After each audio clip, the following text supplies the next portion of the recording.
हाँ, ये जो क्वेश्चन था एक रोटेशन और प्रोजेक्टाइल मोशन दोनों को मिक्स करके ये क्वेश्चन बनाया गया। तो इस क्वेश्चन में क्या है कि डिस्क रोटेट कर रही है जिसका एक कांस्टेंट एंगुलर एक्सेलरेशन अपन को दे रखा है जिसकी वैल्यू 2/3 है। 2/3 इसका एंगुलर एक्सेलरेशन दे रखा है जो कांस्टेंट दे रखा है। फिर इससे एक पार्टिकल चिपक जाता है और वो इससे इतने टाइम बाद छूट जाता है। तो ये यहाँ पे t = 0 है और जब ये छूटता है तो t की वैल्यू √π के बराबर है। तो ये थीटा हम निकाल लेंगे कि किस एंगल पर ये छूटता है। तो ये एंगल जब हम निकालेंगे तो हाफ अल्फा टी स्क्वायर का फार्मूला लग जाएगा, हाफ AT स्क्वायर, इसके साथ में कितना एंगल से घूमा होगा। तो अब यहाँ पर अल्फ़ा की वैल्यू हमको क्वेश्चन में दे रखी है 2/3 और टी स्क्वायर हो गया पाई, तो यहाँ से अपन को मिल गया π/3। π/3 का मतलब हो गया 60 डिग्री। इसकी रेडियस जो है वो हमें 1 दे रखी थी, तो r की वैल्यू 1 है और 1 cos 60, तो ये हो जाएगा 1/2। 1 cos 60 हो गया 1/2, तो ये 1/2 हाइट ऊपर से रिलीज होगा। तो हमें क्वेश्चन में ये पूछा था कि ये पार्टिकल जब रिलीज होगा तो ये मैक्सिमम हाइट कितनी अटेन करेगा। तो व्हील से छूटने वाला जो पार्टिकल होगा उसका प्रोजेक्टाइल मोशन होगा, उसके पास एक वेलोसिटी होगी इस तरफ जो कि ओमेगा r के बराबर होगी और एक वेलोसिटी इस तरफ होगी जो कि उस समय जो इसका ओमेगा होगा, सेंटर की जो वेलोसिटी वही ओमेगा r के बराबर होगी। तो जो मैक्सिमम हाइट हम प्राप्त करना चाहते हैं उसके अंदर तो सिर्फ वर्टिकल वेलोसिटी का रूल है।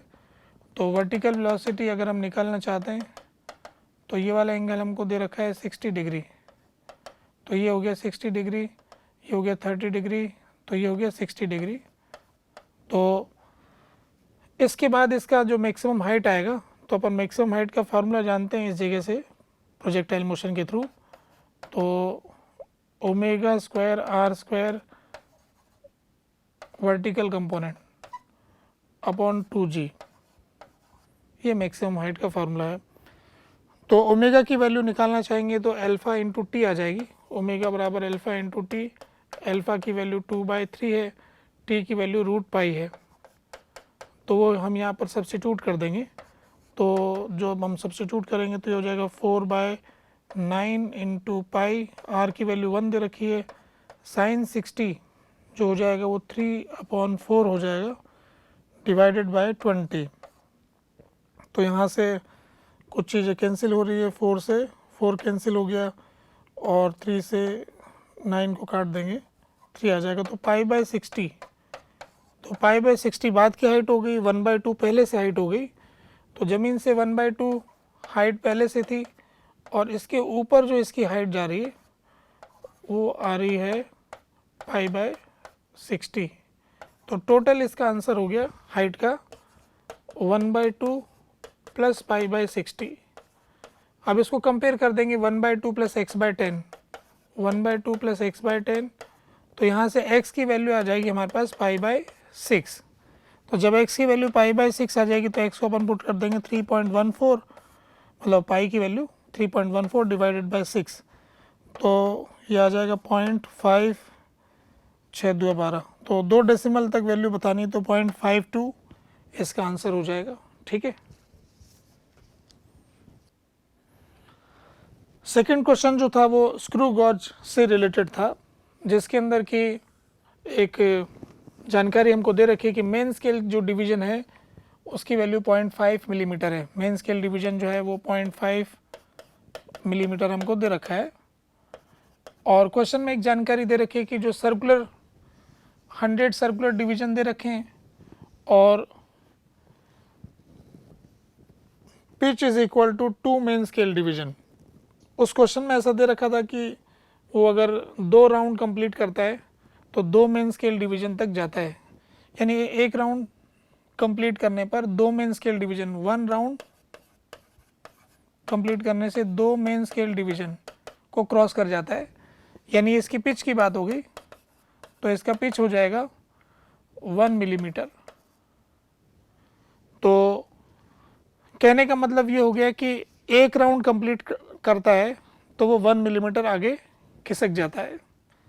अब क्वेश्चन में हमें जानकारी ये दे रखी है कि जब हमने उस स्क्रू गॉज के अंदर किसी प्रकार का कोई ऑब्जेक्ट इंसर्ट नहीं किया है, तो मेन स्केल डिवीजन की रीडिंग तो 0 है और वर्नियर स्केल मतलब सर्कुलर स्केल डिवीजन जो है वो 4 के बराबर आ गया। तो यहाँ से अपन 0 एरर का कैलकुलेशन कर सकते हैं, यानी अपन ने कोई भी मेजरमेंट के लिए रखा नहीं, तो ये रीडिंग 0 आनी चाहिए थी पर 0 आई नहीं, तो ये आ गया 0.04 का 0 एरर। फिर इसके बाद में इन्होंने एक जो पिन को इंसर्ट किया जिसका डायमीटर कैलकुलेट करने के बारे में बात थी। यहाँ पे डायमीटर और एरिया ऑफ क्रॉस सेक्शन दोनों कैलकुलेट करवाए थे एक वायर के। विद्यार्थी ने जैसा मुझे बताया कि सिर्फ डायमीटर के कैलकुलेशन से ही पता लग रहा था, हमने एरिया वाला कैलकुलेशन यहाँ पर दिखाया नहीं है। एक्चुअल क्वेश्चन के अंदर दोनों थे, डायमीटर भी था और एरिया का भी था। तो यहाँ पर मैंने डायमीटर के हिसाब से डेटा बना रखा है। तो पहले अटेम्प्ट के अंदर मेन स्केल डिवीजन जो है उसकी रीडिंग अपने पास में 4 आ गई और इसकी रीडिंग 16 आ गई। तो हमारे जानकारी के हिसाब से ये आ गया कि मेन स्केल डिवीजन की यूनिट जो हमारे पास में आ रही है 4 मेन स्केल डिवीजन, यानी कि एक जो है वो 0.5 दे रखा है, हर एक डिवीजन जो है वो 0.5 है, तो 4 × 0.5 के हिसाब से मेन स्केल रीडिंग हमारी 2 हो गई और ये 16 हो गई। तो फिर हमारी जो यूनिट सर्कुलर स्केल रीडिंग जो आ गई, सर्कुलर स्केल रीडिंग 16 आ गई। तो आप इसको 0.16 करके लिख सकते हैं टोटल। तो टोटल रीडिंग जो आपके पास आ जाएगी वो आ जाएगी 2.16।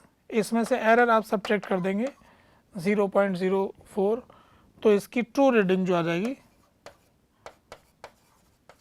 वो आ जाएगी 2.12। 2.12 इसकी ट्रू रीडिंग आ जाएगी। इसी तरीके से सेकंड वाले केस में जो हमारे पास में जानकारी दे रखी है उसके हिसाब से ट्रू रीडिंग जो आपके पास में आ जाएगी 2.20 में से 0 पॉइंट घटा देंगे, तो सेकेंड वाली ट्रू रीडिंग जो हमारे को मिलेगी वो आ जाएगी 2.20 माइनस 0.04, तो 2.16। तो हमने क्या किया कि एक ही वायर की दो रीडिंग ली, यानी वायर को थोड़ा घुमा फिरा के देख के दोबारा से अटैम्प्ट किया, तो हमारी रीडिंग में थोड़ा सा अंतर आ गया।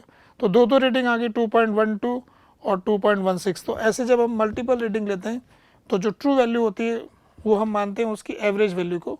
तो 2.12 प्लस 2.16 बाई 2 करेंगे तो इसकी ट्रू वैल्यू आ जाएगी 2.14। तो 2.14 इसकी ट्रू वैल्यू आ गई। और जब हम एरर का कैलकुलेशन करेंगे तो error in 1 delta R1 plus delta R2 by 2 इसका मैग्नीट्यूड ले लेंगे।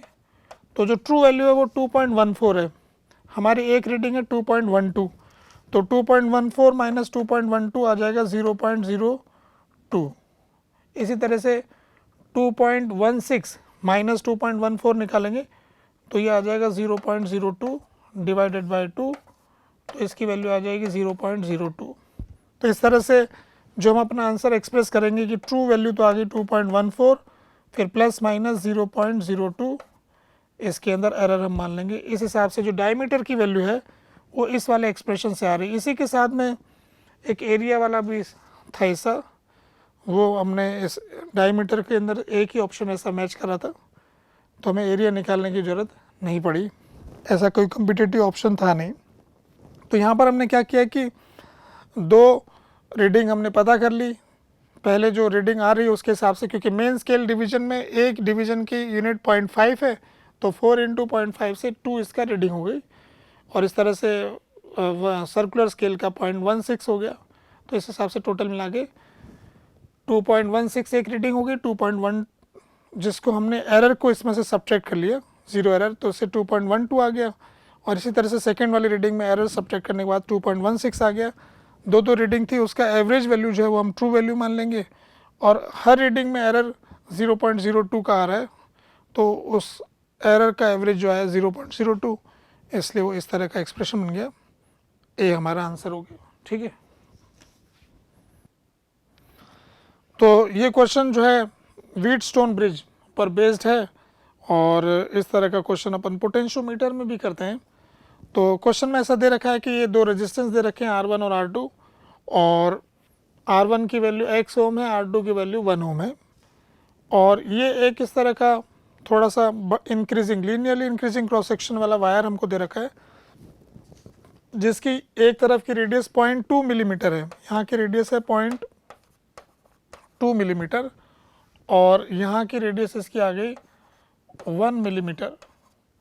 तो इनको गैल्वेनोमीटर को जब मिड पॉइंट से कनेक्ट करते हैं तो इसकी रीडिंग 0 आती है। तो अगर हम मिड वाले पॉइंट का रेडियस पता करना चाहेंगे तो हम पता कर सकते हैं, इनका डिफरेंस आ गया 0.8, 0.4 आ जाएगा तो ये इसकी रेडियस हो जाएगी 0.6 मिलीमीटर। तो जब हम 0.6 मिलीमीटर की रेडियस वाले क्रॉस सेक्शन से गैल्वेनोमीटर को कनेक्ट करते हैं तो हमारी रीडिंग 0 आती है। इसका मतलब उस केस में व्हीटस्टोन ब्रिज बैलेंस हो जाएगा। अब यहाँ पर इस क्वेश्चन को सॉल्व करने में ये जो हमारी जानकारी है, अगर हमने पहले से पढ़ रखी है, आपको याद होगी थोड़ी सी, कि अगर इस तरह का कोन टाइप का ट्रंकेटेड कोन टाइप का वायर होता है तो इसका रेजिस्टेंस का फार्मूला होता है rho L upon pi R1R2, जिसमें R1R2 इसकी यहाँ की रेडियस हो जाएगी।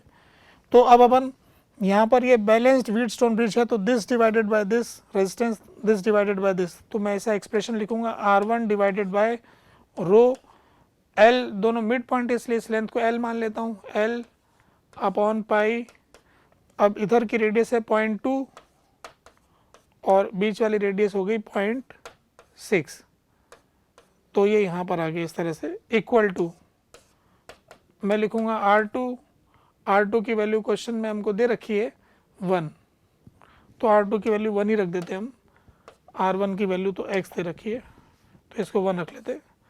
फिर रो लेंथ इसकी भी सेम है क्योंकि ये मिड पॉइंट था, L हो गया अपॉन पाई, अब इसकी रेडियस है 0.6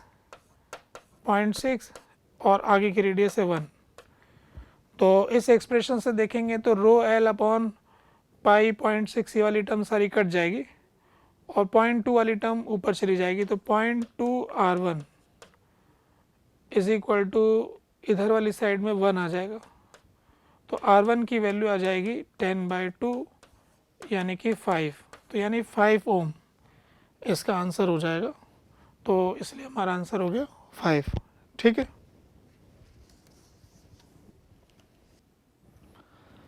ये क्वेश्चन जो है ज्योमेट्रिकल ऑप्टिक्स पर बेस्ड है। यहाँ पर हमें एक लेंस दे रखा है और ये कुछ ऑब्जेक्ट इन्होंने टेढ़ा करके दे रखा है जिसका एंगल इधर से 2π/3 दिया था क्वेश्चन में, तो हमने यहाँ पर इसको इस साइड से π/3 दिखा रखा है। तो ये जो एक्सटेंडेड ऑब्जेक्ट है इसकी खुद की लंबाई 2 सेंटीमीटर दे रखी है और इसकी जो इमेज बनती है वो इस तरफ दिखा रखी है। तो जो इमेज बनती है उसका इस साइड में कितना एंगल होगा ये हमें कैलकुलेट करना है। तो हम क्या करते हैं कि इस वाले ऑब्जेक्ट की लंबाई को ऐसे तोड़ लेते हैं, एक हॉरिजॉन्टल लेंथ और एक वर्टिकल लेंथ, जो कि आसानी से निकाली जा सकती है। 2 cos 30 cos 60 है ये, तो यानी 1 आ जाएगा ये, तो L की वैल्यू आ गई 1 सेंटीमीटर और ये हाइट जो है h, इसको अगर हम निकालेंगे तो 2 sin 60, तो ये √3 के बराबर आ जाएगी, 2 sin 60, तो √3 इसकी हाइट हो गई। अब हमको जो इसकी इमेज पता करना चाहते हैं वो पता करनी है, तो सबसे पहले B पॉइंट की इमेज पता करेंगे, तो वो यहाँ B डैश पे आ गई, तो B पॉइंट की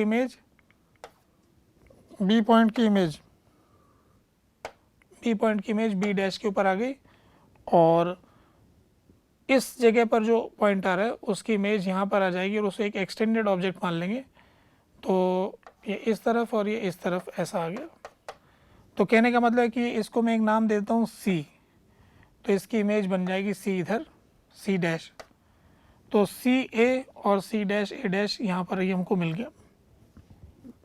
अगर मैं अपने क्लास के जो फार्मूलों के टर्म्स में अगर जल्दी से सॉल्व करना चाहूँ तो एक फार्मूला आपको याद होगा, मैंने बता रखा है कि अगर कोई इस तरह का एक्सटेंडेड ऑब्जेक्ट होता है तो इमेज की जो लेंथ होती है L डैश वो होती है m1 m2 इंटू L, यानी अगर इसकी लेंथ L है तो अगर मैं इसको 1 बोलता हूँ इसको 2 बोलता हूँ तो इस पोजीशन के करस्पॉन्डिंग मैग्नीफिकेशन है m1 और इस पोजीशन के करस्पॉन्डिंग मैग्नीफिकेशन है m2 और ये लेंथ है l, तो इमेज की लेंथ इसके बराबर आ जाती है m1 m2 इंटू l। इसी तरीके से यहाँ का मैग्नीफिकेशन m2, ये हाइट h है, क्योंकि इसकी इमेज यहाँ पर इन्वर्टेड बन रही है तो मैं मैग्नीट्यूड वाइज लिख रहा हूँ, है ना, साइन नहीं यूज़ कर रहा हूँ। तो यहाँ पर इसका मैग्नीफिकेशन m2 था तो m2 इंटू h आ जाएगा। तो अगर मुझे ये अल्फ़ा कैलकुलेट करना है तो इस ट्राइंगल से मैं कैलकुलेट कर सकता हूँ कि tan alpha is equal to m2h upon m1 m2 l। m2 m2 यहाँ से कट जाएगा, h बाय l की वैल्यू हो जाएगी 1060, सो 1060 अपॉन m1 और m1 हो जाएगा इस पोजीशन के करस्पॉन्डिंग मैग्नीफिकेशन। मैग्नीफिकेशन का फार्मूला हमने पढ़ रखा है f upon f plus you lens के केस में। तो यहाँ पर f हमको दे रखा है 10 सेंटीमीटर, f की जगह 10 रख देंगे, यहाँ पर 10 रख देंगे, u की वैल्यू -40/3 रख देंगे, तो -40/3 हो गया, तो ये 30 ऊपर 3 चला गया, तो इसका मैग्नीफिकेशन जो आ रहा है वो -3 आ गया, मतलब 30/-10, सो -3 आ जाएगा। माइनस साइन हम यहाँ से हटा रहे हैं क्योंकि माइनस का मतलब इसको उल्टा बनाना होता है, वो बन गया है, सिर्फ हम मैग्नीट्यूड को कंपेयर करना चाहते हैं, तो यहाँ पर 3 आ जाएगा। तो ये तो हो गया √3 डिवाइडेड बाई 3, तो ये हो गया 1/√3, तो tan alpha is equal to 1/√3, तो अल्फ़ा की वैल्यू आ गई 30 डिग्री, जिसको कि हम कहते हैं π/6। तो क्वेश्चन में ये कहा गया है कि जो अल्फ़ा एंगल है उसको हम रखते हैं π/n की टर्म्स में, और n की वैल्यू हमसे पूछी है, तो n की वैल्यू फिर यहाँ से 6 आ जाएगी, इसलिए ये 6 इसका आंसर हो गया। तो अगर फार्मूला याद है आपको तब तो ये बड़ा आसानी से हो रहा है। अगर फार्मूला याद नहीं है तो उस केस में आप क्या करेंगे कि 2 बार इमेजेस पता करेंगे। तो पहले वाले केस में ये 1/u into F upon you plus F, ये वाला फार्मूला लगा देंगे, तो u की वैल्यू -40/3 रख देंगे, -40/3 इंटू 10 अपॉन -40/3 प्लस 10, इससे आपको पहले एक इमेज पता लग जाएगी। ऐसे फिर नेक्स्ट वाले में आप ये वाला 1 सेंटीमीटर ऐड कर देंगे, तो 40/3 प्लस 1, ऐसे करके इसकी इमेज पता कर लेंगे। तो दूसरी बार फार्मूला लगाएंगे तो उसके अंदर u की जगह पर आप पुट कर देंगे 43/3, तो -43/3 इंटू 10 अपॉन -43/3 प्लस 10, ऐसा करके आप v1 v2 दो इमेज का लोकेशन पता कर लेंगे, और फिर सेकंड वाली पोजीशन के करस्पॉन्डिंग मैग्नीफिकेशन निकाल करके हाइट निकाल लेंगे और फिर ये एंगल पता कर लेंगे। तो ये माने थोड़ा सा ऐसा कैलकुलेशन लंबा दिख रहा है, अगर आपको ये चीज़ याद है क्लास वाली तो थोड़ा जल्दी हो जाएगा, ठीक है। तो ये क्वेश्चन जो था बिल्कुल बेसिक क्वेश्चन है, फोटो इलेक्ट्रिक इफेक्ट पर बेस्ड, जो कि ये फार्मूला हम जानते हैं, kinetic energy maximum is equal to HF minus work function. तो वर्क फंक्शन 5, तो अब इसके अंदर क्वेश्चन में हमें जानकारी दे रखी है कि काइनेटिक एनर्जी जो इलेक्ट्रॉन की है वो 6 दे रखी है, 6 इलेक्ट्रॉन वोल्ट, और पहले का एक लैम्डा है hc/λ -5। फिर इसके बाद में हमने क्या किया कि वेवलेंथ को 4 गुना कर दिया, तो उस केस में इसकी वैल्यू 0.6 आ गई, तो 0.6 hc/4λ -5। तो अब हमारे को कैलकुलेट करना है इस क्वेश्चन के अंदर कि इंसिडेंट वेवलेंथ कितनी थी और फाई की वैल्यू क्या है, थ्रेशोल्ड एनर्जी क्या है। तो इसके हिसाब से जब अपन इसको सॉल्व करना चाहते हैं तो इसको अपन सब्ट्रैक्ट कर लेते हैं इसमें से इसको, तो ये फाई कैंसिल हो जाएगा और यहाँ पर आ जाएगा 5.4 और ये आ जाएगा 3/4 hc/λ।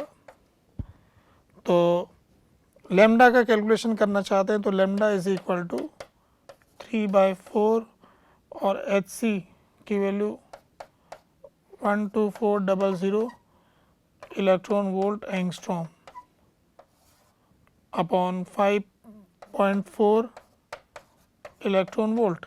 तो यहाँ से इलेक्ट्रॉन वोल्ट से इलेक्ट्रॉन वोल्ट कट जाएगा और आगे इसको कैलकुलेट करने के लिए हमारे पास में 3 से इसको काट लेते हैं तो ये आ जाएगा 1.8 और फिर इसको अगर हम 4 से काटना चाहते हैं तो 4 से भी कट जाएगा, 4 3 12 4 1 4 31 हो गया और ये एक डेसिमल ऊपर लेके जाएंगे तो 3100 divided by 18 into 10 to the power -9। So 3100 को 18 से डिवाइड करेंगे तो उसके करस्पॉन्डिंग जो हमें लेमडा मिलेगा वो हम निकाल सकते हैं। ये लगभग 172.2 के बराबर आ रहा है, इसलिए ऐसा हो गया। आप 3100 डिवाइडेड बाय 18 कर देंगे तो ये एक बार चला गया 18, फिर इसके बाद में ये आ गया 13 और 8 7 56 56 5 और 12, फिर यहाँ से 4 बच गया, फिर 0 और 2 बार आ गया। तो इस तरह से हम ये देख रहे हैं कि 172 पॉइंट समथिंग आ रहा है, इसलिए बी वाला आंसर हो गया वेवलेंथ के बारे में। थ्रेशोल्ड फंक्शन फाई हमें पता करना है, तो फाई पता करने के लिए हम क्या करते हैं कि इस वाली इक्वेशन को 4 से डिवाइड करते हैं और फिर सब्ट्रैक्ट करते हैं एक दूसरे से। 4 से डिवाइड करेंगे तो 6/4 यानी 3/2 ये बोले तो 1.5, तो इस इक्वेशन के 1.5 माइनस 0.6 तो ये वाला टर्म 0 हो जाएगा और 4 से डिवाइड किया हमने इस इक्वेशन को, फिर इसको सब्ट्रैक्ट किया तो 3/4 5 आ जाएगा। तो 1.5 माइनस 0.6 करेंगे तो ये आ जाएगा 0.9, तो 5 की वैल्यू आ गई 0.9 इंटू 4/3, तो 5 की वैल्यू आ जाएगी 1.2 इलेक्ट्रॉन वोल्ट, यानी कि थ्रेशोल्ड एनर्जी जो है इसकी 1.2 के बराबर होगी। इस तरह से ये जो ए वाला ऑप्शन है वो सही हो जाएगा। तो बिल्कुल बेसिक इक्वेशन बेस्ड क्वेश्चन था, इसके आंसर ए और बी हो जाएंगे जैसा कि स्टूडेंट ने बताया हमें। मतलब आगे थोड़ा अभी ऑफिशियल पेपर आएगा तो कुछ लाइनें चेंजेस हो सकती हैं, पर जैसा बताया उसके हिसाब से 2 आंसर हैं। ठीक है,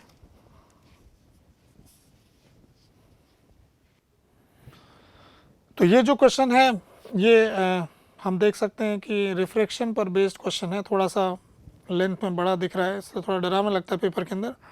यहाँ पर इस तरह का कॉम्बिनेशन दे रखा है कि यहाँ पर पैरेलल स्लैब्स दे रखी हैं, ऊपर एयर है h हाइट की, फिर इसमें एक d विड्थ का एक μ1 रिफ्रैक्टिव इंडेक्स का मीडियम है, फिर उतनी विड्थ का एक दूसरा मीडियम दे रखा है, फिर वापस से एयर आ जाती है और इस तरह का ये पेयर चलता रहता है। इस तरह की n यूनिट्स लाइन में दे रखी है। क्वेश्चन में दे रखा है कि यहाँ से इस पॉइंट से लाइट आती है और जब वो n यूनिट से बाहर जाती तो इसका जो डिस्टेंस है वो हमको दे रखा है 8/√3 सेंटीमीटर दूरी से निकलती है। तो ऐसे कितनी यूनिट्स हैं उनकी काउंटिंग हमको बतानी है। तो इसमें सीधा सा मामला है कि जब वो 1 यूनिट से बाहर जाएगी, एयर और ये तीनों यूनिट से जब बाहर जाएगी तो कितना डिस्प्लेस हो जाएगी और वही प्रोसेस आगे कंटिन्यू करती रहेगी। तो हमको 1 यूनिट के अंदर कितना इधर जाती है वो हिसाब लगा लेना चाहिए, उससे हमारा काम चल जाएगा। तो यहाँ पर ये वाला एंगल थीटा जो है वो हमको दे रखा है क्वेश्चन में 60 डिग्री।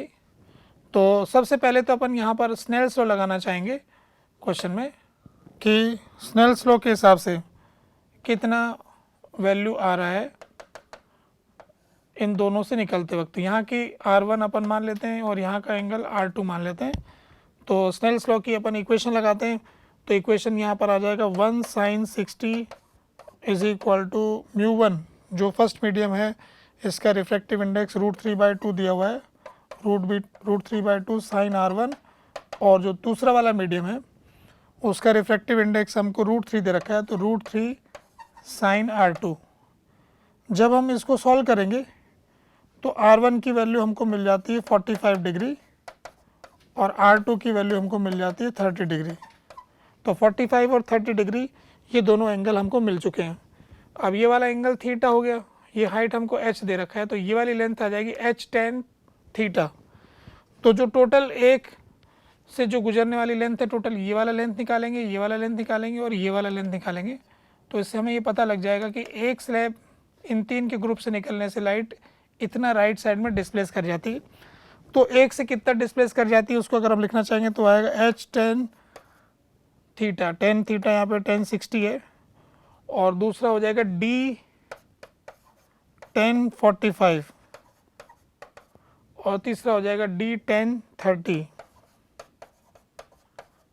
तो इनका वैल्यू रख देते हैं। H का वैल्यू 1/3 दे रखा है और 1060 हो गया √3, तो यहाँ पर 1/3 इंटू √3 आ गया। और D का वैल्यू हमको दे रखा है क्वेश्चन √3 - 1/2, 1045 1 होता है, फिर √3 - 1/2 और ये हो जाएगा √3, 1/√3 के बराबर 1030 है ये, तो यहाँ पर 1/√3 आ गया। तो ये √3 नीचे आ जाएगा, तो इसको ऐड करेंगे तो ये नीचे आ जाएगा 2√3, इसको ऊपर नीचे 2 से गुणा कर देंगे तो यहाँ पर ये 2 आ जाएगा, और इसको √3 से गुणा कर देंगे तो ये आ जाएगा 3 - √3 और ये आ जाएगा √3 - 1। तो इस √3 से √3 कट जाएगा तो ये आ जाएगा 4/2√3 यानी 2/√3।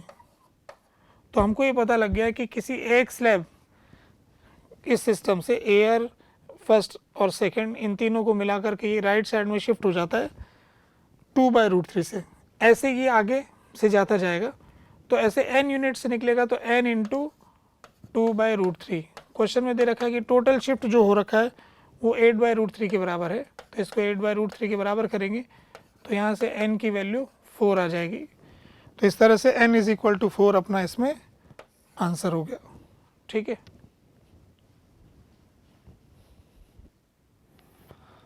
ये क्वेश्चन जो था सरफेस टेंशन के बारे में था। हमारे पास में एक 100 बबल है जिसकी रेडियस r1 है, जब बाहर का प्रेशर P1 है। बाहर का प्रेशर हम P1 रखते हैं तो रेडियस r1 रहती है। जब हम बाहर का प्रेशर P2 कर देते हैं तो इसकी रेडियस चेंज हो जाती है, r1 से बदल करके r2 हो जाती है। ये हमें क्वेश्चन की जानकारी में दे रखा है। अब अपन को 2 तरह की कंडीशंस के क्वेश्चन थे इसके अंदर। अगर आप इस प्रोसेस को, हम देख रहे हैं कि बाहर का प्रेशर चेंज होने से इसके साइज़ में चेंज आ रहा है, अंदर की गैस का कुछ एक्सपांशन कंप्रेशन डिपेंड करता है बाहर का प्रेशर बढ़ा है कि घटा है उसके हिसाब से। तो क्वेश्चन में ये पूछा है कि अगर इसको एक बार कंडक्टिंग मान लिया जाए और एक बार इसको नॉन कंडक्टिंग मान लिया जाए तो उसके हिसाब से कुछ आंसर किया जाए। जैसे पहले वाला ऑप्शन पूछा है कि अगर इसे कंडक्टर मान लेते हैं तो उस केस में फिर इसकी रेडियस का रेशो और प्रेशर के टर्म्स में रेशो जो आ रहा है वो कितना होगा। तो हम ये जानते हैं कि अगर इसको कंडक्टर मान लिया तो इसका टेम्परेचर कांस्टेंट रहेगा। टेम्परेचर कांस्टेंट रहेगा तो इसका P इनसाइड, तो PV बराबर कांस्टेंट वाला फार्मूला हम लगा सकते हैं। तो इसका पहले का अंदर का प्रेशर आप लिखना चाहेंगे तो P1 + 4T/R1 आ जाएगा, और पहले का वॉल्यूम इसमें आ जाएगा 4/3 पाई r1³ इसी तरीके से बाद वाले में लिखेंगे तो P2 + 4T/R2 अंदर का प्रेशर हो गया ये, और 4/3 पाई r³ तो r2³ आ गया। तो यहाँ से r1/r2 का क्यूब = इसी तरह का टर्म आ रहा है, 4/3 पाई वाली टर्म कट जाएगी, इसलिए ये ए वाला ऑप्शन सही हो जाएगा। फिर क्वेश्चन में यह हमें जानकारी दिया है कि इसे एक परफेक्ट इंसुलेटर मान लें और इसका गामा जो है, अंदर की एयर जो है उसका 5/3 मान लिया जाए, तो फिर टेम्परेचर का जो रिलेशन है वो किस तरह से रहेगा। तो उस केस में हमारे को ये एक तरह से एडियाबैटिक एक्सपेंशन वाली प्रोसेस हो जाएगी। तो एडियाबैटिक एक्सपेंशन में हमारे पास में फार्मूला हम लिखना चाहेंगे तो T और P की टर्म्स में अगर देखना चाहते हैं, क्योंकि यहाँ पे T और P की टर्म्स में चाहिए, तो एडियाबैटिक प्रोसेस के अंदर हम जानते हैं कि PV की पावर गामा बराबर कांस्टेंट होता है और TV की पावर गामा -1 बराबर कांस्टेंट होता है। तो हमारे को जो रिलेशन चाहिए वो T और P की टर्म्स में रिलेशन चाहिए। तो अगर T और P की टर्म्स में अगर हम रिलेशन चाहते हैं तो इन दोनों को हम इस तरह से लिख सकते हैं, P की पावर 1/γ और अपॉन टी की power 1 upon gamma minus 1 is equal to constant, ऐसा एक्सप्रेशन आ जाएगा। तो आप इसके अंदर टेम्परेचर वाली टर्म जो है वो लिखना चाहेंगे तो इस तरह से लिख लेंगे हम। तो पहले का प्रेशर जो हो जाएगा वो हो जाएगा P1 प्लस 4T/R1 की पावर 1 गामा, गामा की वैल्यू 5/3 है तो 1 गामा हो जाएगा 3/5 डिवाइडेड बाय टी की पावर 1 अपॉन गामा माइनस 1। तो यहाँ पर पहले का टेम्परेचर T1 है और उसकी पावर 1 अपॉन गामा माइनस 1, तो 1 अपॉन गामा माइनस 1 तो 5/3 माइनस 1 2/3, तो ये हो गया 3/2, तो ये आ जाएगा टी की पावर 3/2। ऐसे ही बाद वाले के लिए लिखना चाहेंगे तो P2 प्लस 4T/R1 R2 की पावर 3/5 डिवाइडेड बाय T2 की पावर 3/2।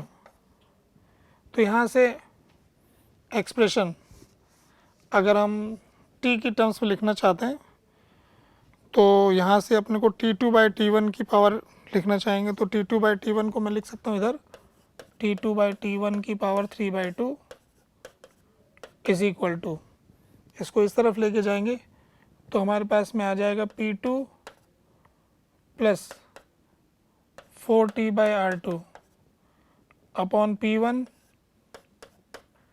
प्लस 4T/R1, इसकी पावर आ जाएगी हमारे पास में 5 इसकी जो पावर हमने यहाँ पे लिखी है 3/5, तो पावर 3/5 आ गई।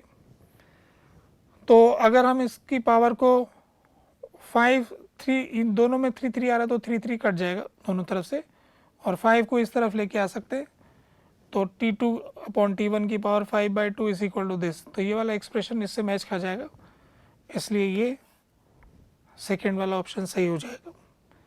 तीसरे वाले ऑप्शन में लिखा है कि फॉर परफेक्ट हीट इंसुलेटर, अगर इसे इंसुलेटर मान लिया जाए तो उस केस में इसकी internal energy including surface energy will be same. तो हम ये जानते हैं कि जब इसका एक्सपांशन हुआ या कंप्रेशन हुआ तो उस प्रोसेस में क्या होगा कि एक्सटर्नल यानी एटमॉस्फेयर के साथ में कुछ वर्क डन हो जाएगा, तो इसकी वजह से कुछ ना कुछ एनर्जी एटमॉस्फेयर से इसको मिलेगी या इससे एटमॉस्फेयर को मिलेगी। तो वर्क हो जाने की वजह से सिस्टम की एनर्जी में फ़र्क पड़ जाएगा, तो टोटल एनर्जी कांस्टेंट नहीं रहेगी। T2 और T1 का रेशो का एक और ऐसा एक्सप्रेशन था, इनमें से ये वाला सही हो गया तो फिर ये वाला गलत हो जाएगा। इसके अंदर ये हालांकि एक्सप्रेशन दोनों आइडेंटिकली, ये गामा की वैल्यू जो है ना वो 3/5 है या 5/3, इसकी वजह से फ़र्क पड़ रहा है, तो ये वाला गलत आ रहा है, यानी ये दोनों गलत हो जाएंगे और ए और बी इसका आंसर हो जाएगा। ठीक है, तो ये जो क्वेश्चन ग्रेविटेशन पर बेस्ड था, इसके अंदर हमें बता रखा है कि दो स्फेरिकल प्लैनेट्स हैं, जैसे एक मान लीजिए ए और दूसरा प्लैनेट भी, दोनों के मासेस, दोनों की रेडियस बराबर बराबर हमको दे रखी है, और पर इन दोनों के मास में अंतर बताया गया है। एक का मास m है तो दूसरे का मास 2m है। तो अब हमने क्या किया कि इसमें से कुछ मास जो है हटा करके इसको डिस्प्लेस किया, इससे इसकी रेडियस आधी हो गई।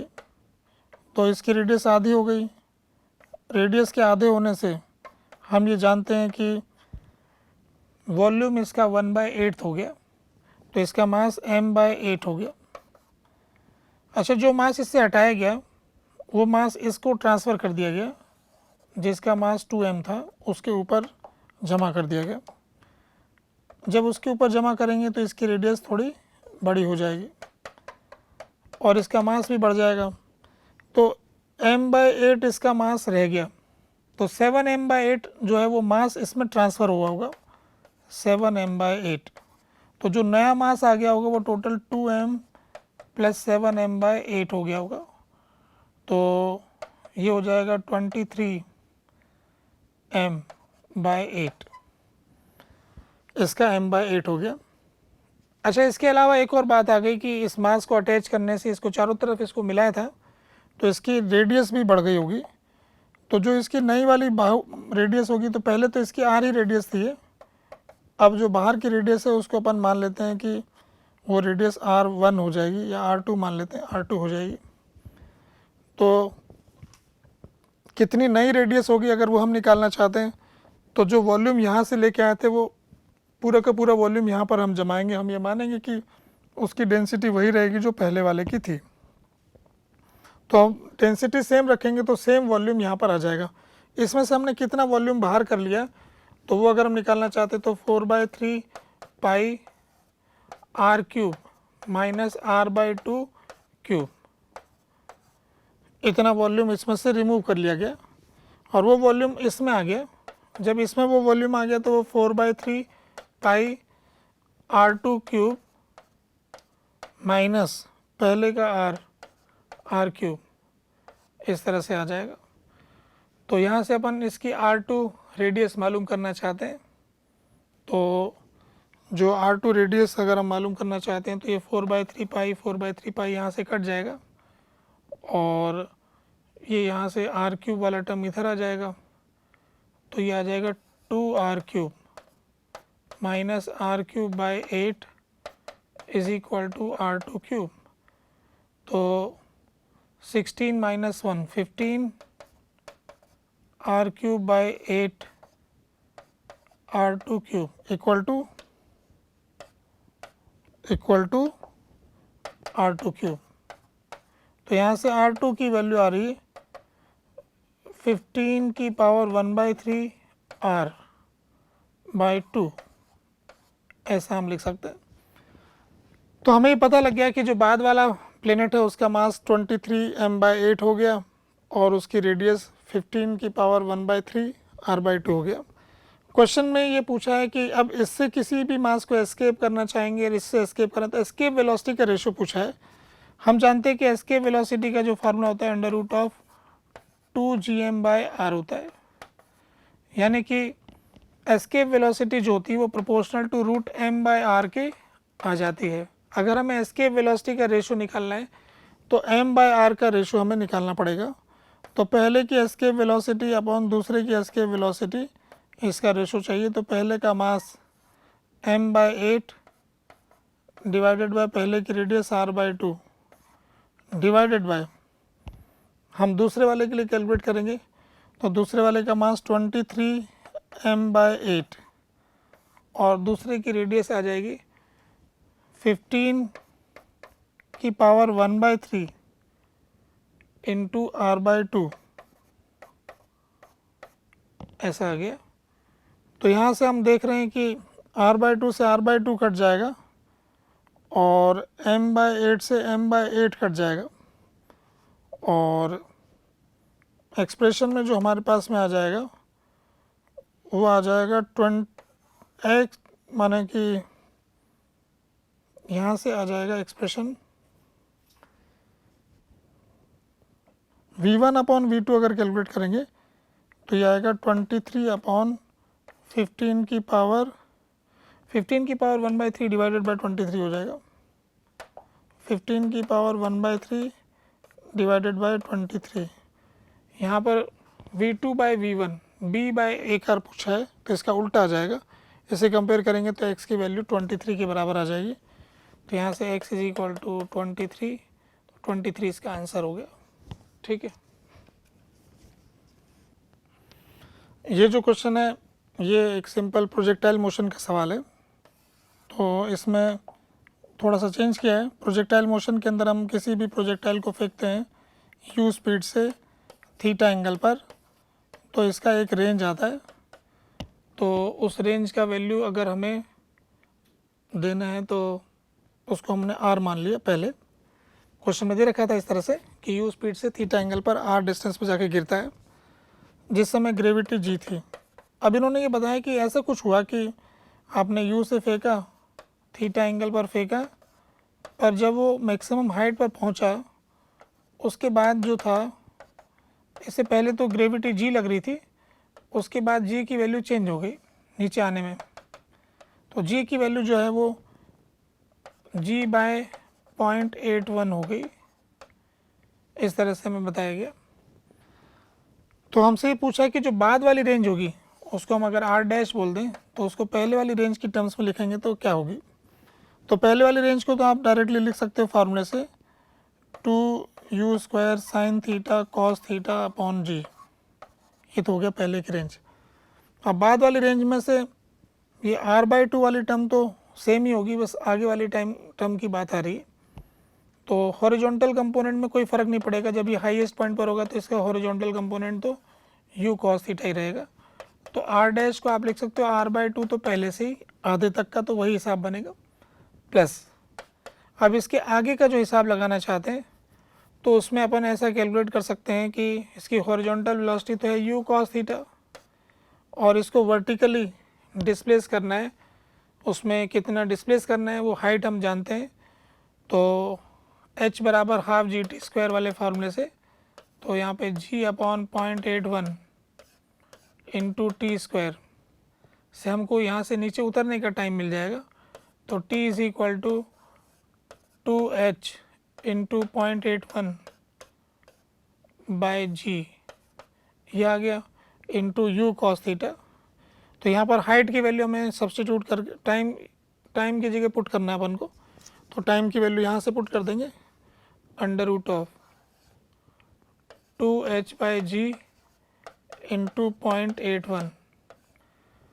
अब h कितना था इसका यहाँ से यहाँ तक का, तो वो होता है u² sin² theta upon 2g।